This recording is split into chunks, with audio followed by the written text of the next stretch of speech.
चलिए आज हम लोग देखेंगे नर जनन तंत्र का अगला पार्ट। कल हम बस इतना देखे थे कि जो शुक्राणु का निर्माण होता है वो वृषण कोश में होता है। और वृषण कोश कहाँ होता है? तो उदर के बाहर स्थित होता है। ठीक है, वृषण में होता है शुक्राणु का निर्माण और वो उदर के बाहर स्थित होता है। आज हम कुछ आगे जानेंगे कि नर जनन तंत्र में और कैसे क्या होते हैं। तो आज का हम लोग का फर्स्ट पॉइंट ये है कि टेस्टोस्टेरोन हार्मोन के उत्पादन एवं स्रावन में वृषण की भूमिका होती है। अभी तक हम ये समझे थे कि वृषण ओनली फॉर शुक्राणु का ही मतलब निर्माण करता है, लेकिन आज हम ये भी देखें कि एक टेस्टोस्टेरोन हार्मोन होता है, वो टेस्टोस्टेरोन हार्मोन का भी बहुत सपोर्ट करता है वृषण। जो नर जनन तंत्र का भाग होता है वृषण, वो टेस्टोस्टेरोन हार्मोन को बहुत सपोर्ट करता है। ठीक है, और साथ में इसका उत्पादन में भी सपोर्ट करता है टेस्टोस्टेरोन हार्मोन का। तो एक क्वेश्चन आपका यहाँ बन सकता है रेलवे वगैरह में कि टेस्टोस्टेरोन हार्मोन का स्रावन किसके द्वारा होता है? तो टेस्टोस्टेरोन हार्मोन का स्रावन नर जनन तंत्र से होता है या फिर नर के द्वारा होता है, मादा के द्वारा नहीं। उसके बाद आगे देखेंगे शुक्राणु उत्पादन के नियंत्रण के अतिरिक्त टेस्टोस्टेरोन लड़कों में यौन अवस्था के लक्षणों का भी नियंत्रण करता है। अभी तक हम देखें कि टेस्टोस्टेरोन के उत्पादन करने में कौन भूमिका निभाता है? तो वो भूमिका निभाने का काम आपका करता है वृषण। वृषण बहुत अच्छा भूमिका निभाता है टेस्टोस्टेरोन हार्मोन को उत्पन्न करने में। अब आपका दिमाग में आ रहा होगा कि आखिर टेस्टोस्टेरोन हार्मोन हमारे बॉडी में उत्पन्न क्यों होता है, इसका क्या काम है? तो टेस्टोस्टेरोन हार्मोन का दो मुख्यतः काम है। एक, ये क्या करता है, शुक्राणु के उत्पादन को नियंत्रित करने का काम करता है। ऐसा नहीं कि बहुत अधिक मात्रा में शुक्राणु उत्पादित हो जाए, एक लिमिट में शुक्राणु को उत्पादन करने में टेस्टोस्टेरोन बहुत अच्छा भूमिका निभाता है। टेस्टोस्टेरोन ही है कि लिमिट में हमारे बॉडी के अंदर शुक्राणु बन पाते हैं। अगर टेस्टोस्टेरोन नहीं होता तो अनलिमिटेड शुक्राणु बनते हैं हमारे बॉडी में। टेस्टोस्टेरोन की वजह से लिमिट में शुक्राणु बनते हैं। तो एक तो शुक्राणु को नियंत्रित करने का काम हमारा टेस्टोस्टेरोन हार्मोन करता है। सेकेंड, लड़कों में यौनावस्था के लक्षणों का भी निर्धारण करता है। अब यौनावस्था में, यौना आरंभ के टाइम में लड़के में कौन कौन से लक्षण होगा, क्या लक्षण होगा, ये सब का निर्धारण मेरा टेस्टोस्टेरोन हार्मोन करता है। कैसा लक्षण होगा, खराब होगा, अच्छा होगा, कैसा होगा, ये सारा के सारा का निर्धारण हमारा टेस्टोस्टेरोन हार्मोन करता है।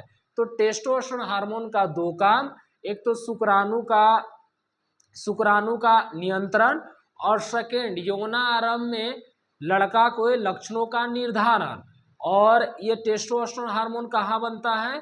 तो टेस्टोस्टेरोन का उत्पादन करने में कौन भूमिका अच्छा निभाता है? तो वो आपका वृषण है। अब आगे देखेंगे, लिखल है कि उत्पादित शुक्राणुओं का मोचन शुक्रवाहिकाओं द्वारा होता है। अब देखिए, कल है हम शुक्राणु को उत्पन्न कर दिए थे, और कहाँ से? तो वृषण से शुक्राणु को वो किए थे। अब बोला है कि उत्पादित शुक्राणु, अब जो शुक्राणु उत्पादित हुआ उस शुक्राणु का बात कर रहा कि उत्पादित शुक्राणु का मोचन शुक्रवाहिकाओं द्वारा होता है। मोचन का मतलब कि यहाँ से वहाँ उठाकर ले जाना, यहाँ से वहाँ तक उठाकर ले जाने का काम किसके द्वारा होता है? शुक्रवाहिका के द्वारा। ये शुक्रवाहिका मूत्राशय से आने वाली नली से जुड़कर एक संयुक्त नली बनाती है। जो शुक्रवाहिका होता है, जो शुक्राणु को इधर उधर करने में बहुत अच्छा भूमिका निभाता, ये शुक्रवाहिका क्या करता है, मूत्राशय से आने वाली जो नली होता है, नर जनन तंत्र का जो मूत्राशय वाला नली होता है, उस नली से क्या होता है, जुड़ जाता है, जुड़ जाता है। अब जैसे मान लीजिए ये मूत्राशय वाला नली है, अब इसके साथ क्या करेगा, शुक्रवाहिका अपना नली को जोड़ देगा और जोड़ करके और एक नली बना देगा।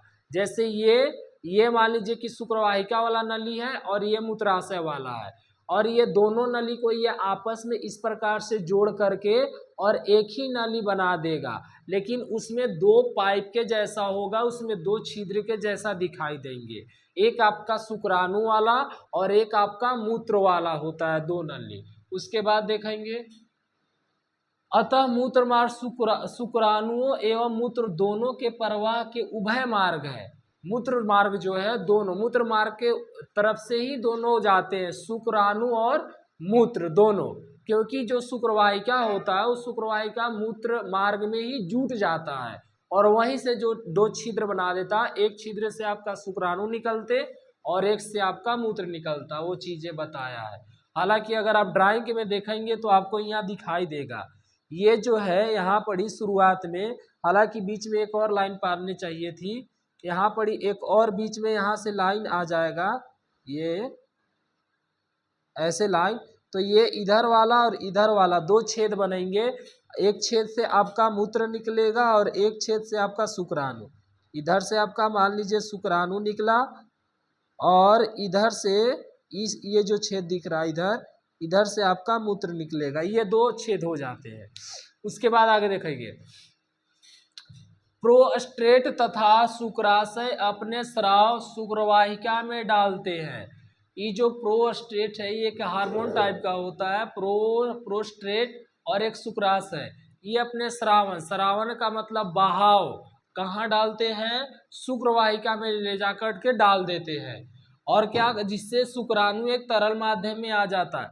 हालांकि जब शुक्राणु बनता है उस कंडीशन में ज्यादा तरल माध्यम में नहीं होता, वो तरल माध्यम में पूरी तरीका से कब होता है, जब प्रोस्टेट और शुक्राशय, प्रोस्टेट तथा शुक्राशय अपना श्रावण जब शुक्रवाहिका में कर देते हैं, प्रोस्टेट और शुक्राशय जब अपना श्रावण पूरी तरह से शुक्रवाहिका में करते हैं तो वहाँ पर ही पूरी तरह से जो शुक्राणु है वो लिक्विड फॉर्म में हो जाता है, तरल रूप में हो जाता है।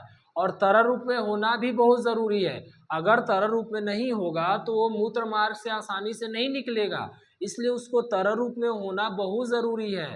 तरल रूप में होगा तभी वो मूत्र मार्ग से आसानी से शुक्राणु निकल जाएगा। अगर पूरा तरल माध्यम में नहीं होगा, हल्का फुल्का गढ़ा टाइप का होगा, पूरा एकदम ज़्यादा, या फिर थोड़ा मोड़ा ठोस अवस्था में होगा, ठोस के जैसा, तो उस कंडीशन में निकलना मूत्र मार्ग से बहुत मुश्किल होगा शुक्राणु का। इसलिए उसको तरल माध्यम में होना बहुत ज़रूरी होता है।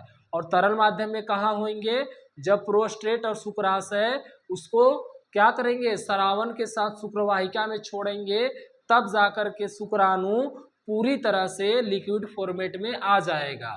ठीक है, तरल माध्यम में आ जाते हैं। इसके कारण इनका स्थानांतरण सरलता से होता है, साथ ही स्राव उन्हें पोषण भी प्रदान करती है।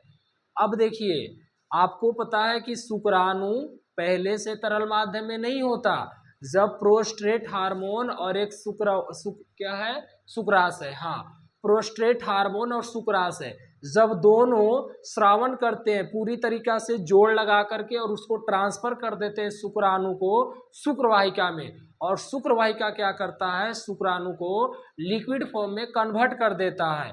और लिक्विड फॉर्म में जैसे ही कन्वर्ट कर देता है तो ये पूरी तरह से शुक्राणु सरल माध्यम में से एकदम सरलता तरीके से, एकदम सरलतम रूप से मूत्र मार्ग से निकल जाता है। और इतना ही नहीं करते, प्रोस्टेट और शुक्राशय ये दोनों शुक्राणु का बहुत अच्छा मित्र हैं।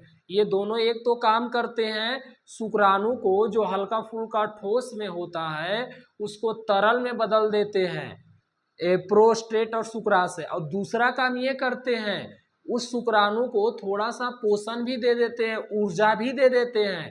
वो इसलिए कि तुम निकलने में, मूत्र मार्ग से निकलने में कुछ ऊर्जा का ज़रूरत होगा, वो भी तुम ले लो।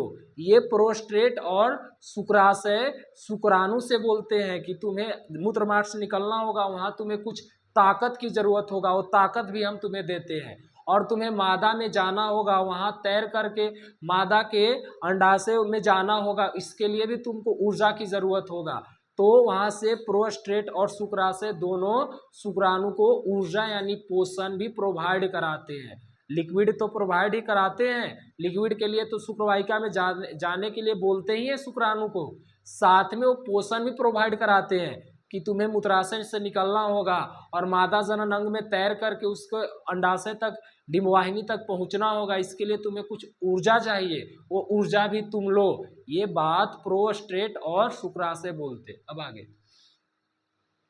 शुक्राणु सूक्ष्म संरचनाएं हैं जिसमें मुख्यतः आनुवांशिक पदार्थ होते हैं।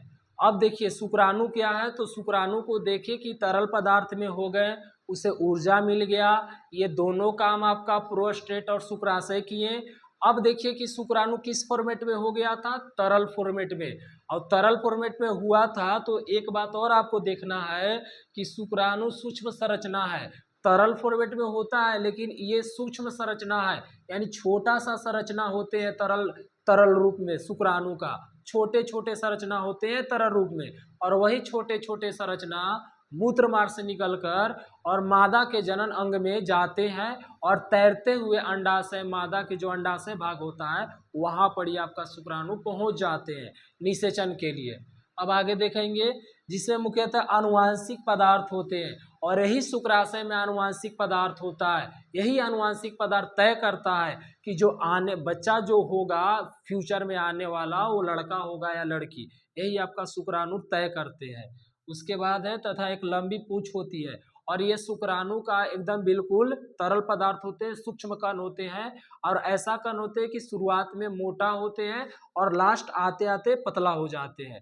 लास्ट आते आते पतला, जैसे शुरुआत में मोटा रहेंगे और लास्ट में आते आते पतला हो जाएंगे।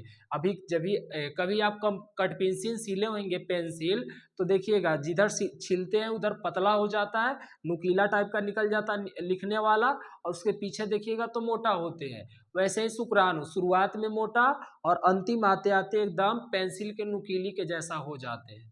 उसके बाद है मादा जनन कोशिका की ओर तैरने में सहायता करती है। वही पूंछ जो है पूंछ की जैसा हो जाते हैं, शुरुआत में मोटा और नीचे एकदम पूंछ हो जाता है। यही ऐसी आकृति जो है शुक्राणु को मादा जनन अंग में तैर करके अंडाशय तक पहुंचने में काफी महत्वपूर्ण भूमिका निभाता है। ये स्ट्रक्चर शुरू वाला मोटा और लास्ट में जो पतला होता है, और इस प्रकार से शुक्राणु तैर करके और मादा जनन अंग में चल जाता है, और अगला जो संतान होगा उसका अगला जो संतान बनने वाला होगा, मादा युग्मज ये जो शुक्राणु किया है मैच करके संलयनित होंगे, तो जो अगला संतान होगा उसका लक्षण कैसा होगा और वो लड़का होगा कि लड़की, इसका निर्धारण ये शुक्राणु ही करते हैं। तो आज का लेक्चर में हम नर जनन तंत्र देख लिए। नर जनन कौन सा हार्मोन छोड़ता है, तो टेस्टोस्टेरोन छोड़ता है। शुक्राणु कहाँ लिक्विड फॉर्म में होता है, शुक्राणु को कहाँ पोषण मिलता है, शुक्राणु कैसे बाहर निकलता है, कैसे मादा जनन अंग में जाता है, ये सारा के सारा प्रोसेस हम समझे। अब हम कल आपका मादा जनन अंग के बारे में बताएंगे। वैसे थोड़ा सा आपको स्ट्रक्चर देखना हो नर जनन अंग का तो देख सकते हैं। यहाँ पढ़ी, ये आपका मूत्र नलिका है, और ये जो गोल गोल वाला दिख रहा है ये मूत्राशय है, जहाँ जो मूत्र है वो पूरी तरह से एकदम मूत्र का बनने का पूरी तरह से क्रिया होता है। अब बाकी जो मूत्र बचता है खराब फॉर्मेट में, जो हमारे बॉडी के लिए उपयोगी नहीं है, उसको आराम से यहाँ से बाहर कर दिया जाता है। हालांकि इधर से आता है, जो हम लोग पानी वगैरह पीते हैं वहाँ से जो क्रिया होती है यहाँ आता है, यहाँ सप्लाई होता है, और जो कचरा वगैरह होता है ये निकल जाता है इस पाइप के द्वारा। ठीक है, और यह प्रोस्टेट ग्रंथि, ठीक है, और ये सीसन है, और ये मूत्र मार्ग है। यहाँ पर ये डबल है, एक से मूत्र एक से शुक्राणु निकलेंगे। ये आपका वृषण है, ये आपका वृषण कोष है, और ये आपका शुक्राणु यहाँ है। ये शुक्राणु नहीं शुक्राशय है। तो ये सारा का सारा कैसे कैसे क्रिया होता है हम आपको इसमें बता दिए। अब हम आपको कल बताएंगे मादा जनन अंग। आपको स्क्रीनशॉट लेना है, ले लीजिए। बंद।